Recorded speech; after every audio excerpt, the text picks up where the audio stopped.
Good afternoon, everyone.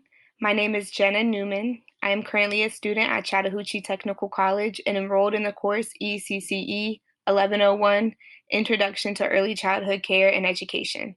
Today's date is June 30th, 2022.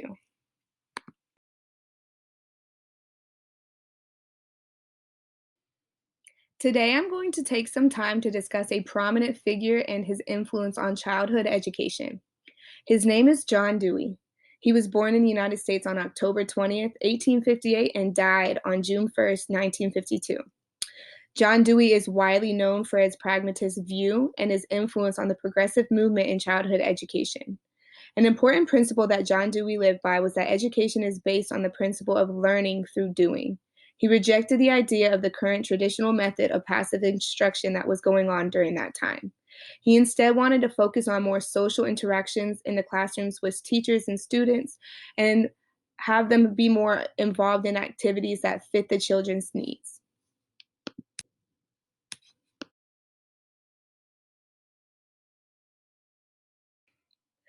One of the main reasons why John Dewey is remembered today is because of his influence on the progressive movement in education.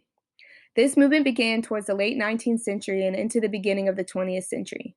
According to the Children's School, progressive education focuses on preparing students to actively participate in their current global society.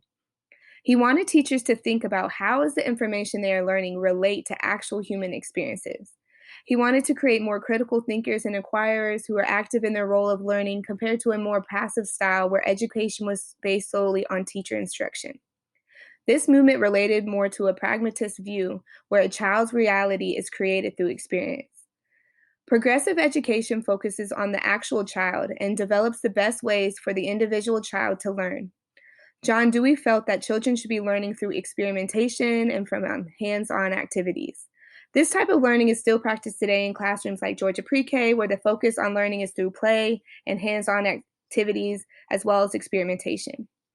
John Dewey felt that it was necessary to create an environment that was socially interactive where the children could learn from conversations. He felt that the activities taught to children should fit the needs and should be developmentally appropriate to the child, which require the teachers to have conversations and build those relationships with children to know their strengths and weaknesses and plan activities to fit the needs of the children and the interests of the children. Progressive education feels that the most effective education comes from social interactions.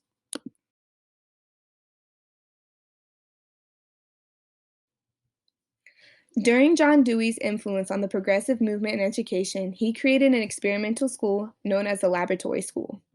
This school was meant to test out his theories and to create a place where teaching focused less on fixed book lessons and more on children and their activities. John Dewey wanted to get rid of the traditional classroom approach in education that was practiced in about every school at the time and wanted to create a more authentic curriculum that would increase the motivation of children wanting to learn. He wanted his classrooms designed to become a safe place and for the children to feel comfortable. And he also wanted to replicate some of their social experiences that they may have at home. Unlike traditional classrooms where it was teacher based, the instructors in these classrooms would only serve as facilitators and the children would become more of the teachers.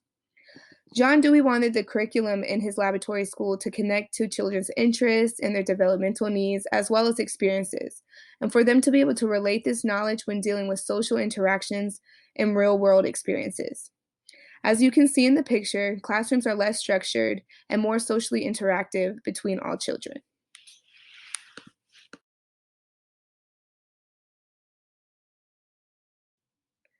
John Dewey focused a lot of his philosophy on the setup of the environment in the classroom and how that factor affects the learning of the children. In traditional classrooms, the method of teaching are instructor-based. The teacher is instructing the students through a standardized curriculum, and children are expected to learn all of the material presented in the same way.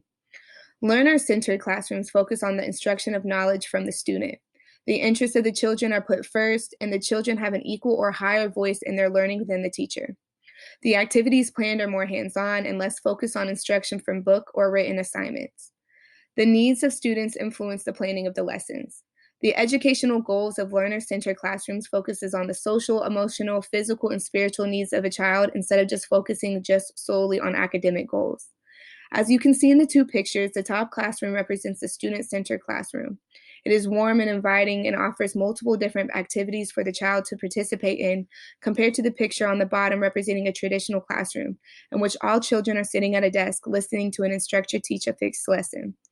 John Dewey felt that children are not able to understand and learn all in the same way, that the instructor needs to understand the needs and fit activities that are going to best fit the needs and the interests of the child, and for them to be able to use these skills and learn in social experiences.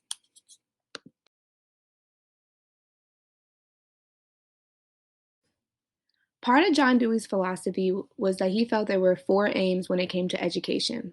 His first aim is education leads to social efficiency, meaning the school should reflect the outer world through activities and the environment in which it is set up. The school should hold responsibility to cultivate the child for the child to be successful in society. The next aim in education by Dewey is education is life. The education is not a preparation for life, but instead it is life itself. The child does not need to prep for the future, but instead live in the present, and the education should fit the current interests and needs of the child. Education will train children to participate in social life effectively. The third aim by Dewey is education is experience. Any new experience that a child encounters is education. To make more children competent to take part in the needs of life is through education. The last aim by Dewey is education should combine theory and practice. The aim of education in schools should balance between theoretical and practical activities. These two concepts can be combined through activities in schools like cooking, woodwork, and examples of real-life occupations. This ensures that the child will be actively self-expressive and gain interest in occupations.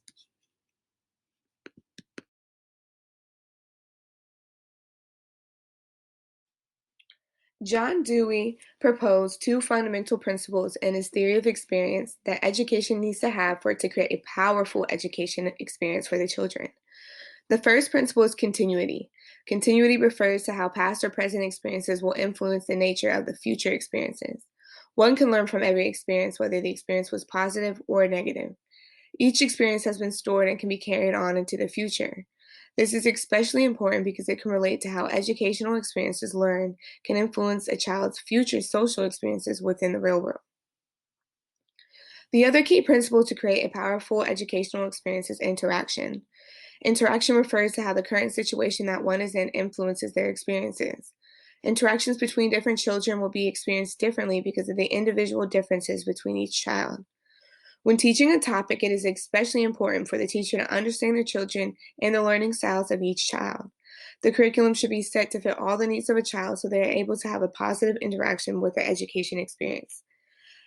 This fundamental principle enables them to have a quality experience while being educated.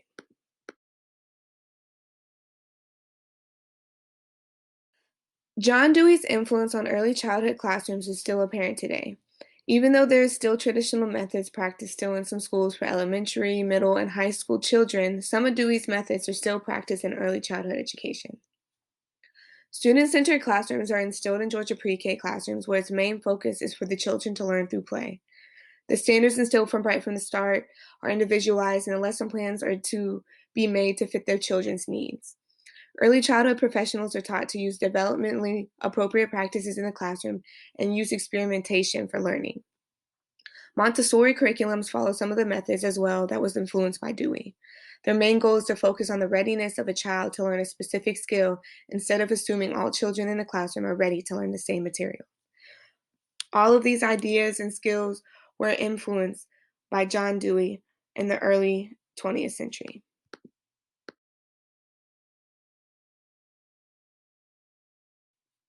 In conclusion, John Dewey was a very influential person creating a more individualized and socially accepted education for children. He changed the approaches of learning and teaching. He changed how children were seen and created approaches that were more individualized and fit the needs of each child. Overall, John Dewey was one of the most influential figures in education.